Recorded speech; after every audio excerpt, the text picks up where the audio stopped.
Good day mga boss. Mayroon tayong Holden Captiva. May ilaw ang ABS. So, tingnan natin kung anong ilaw yan.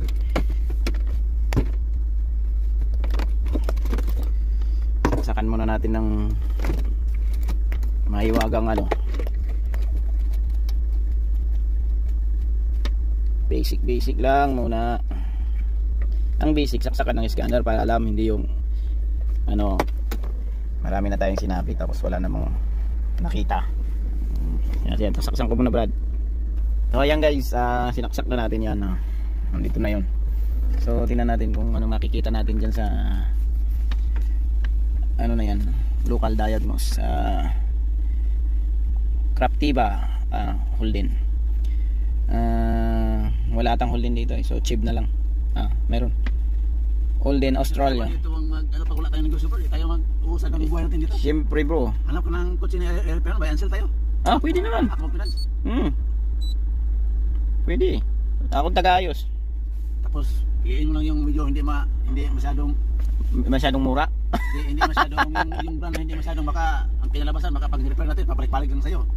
Oo, siyempre. Kaya natin ng kahit ignition on lang. Hindi niya ma-detect pang high-tech pala yung makabastusan din tong na to ayaw. Manual na lang. Holden. Nako po where are you? Ayun, long body. So, system scan. Yan mga Chevrolet. Holden.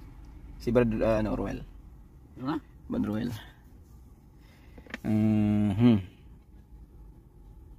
Meron kong Honda dati, sirain ng yan. Sirain ng radiator ng walastik ng Honda yan. Okay naman Okay naman ang Honda. Honda nga sa akin, Brad, di naman nasisira.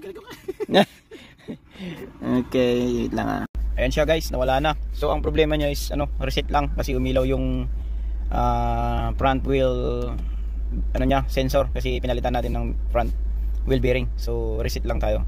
Ayan, so kailangan natin talaga ng pang reset. Ayan, road test natin. Let's go guys. Let's go. All goods in the hood. So tatanggalin ko na yung nilagay kong Ayan, napaka-alwan talagang magtrabaho guys pag mayroong ganito. Pero kailangan mo rin talagang pag-ipunan o gastusan talaga magamit. So yun lang. Thank you.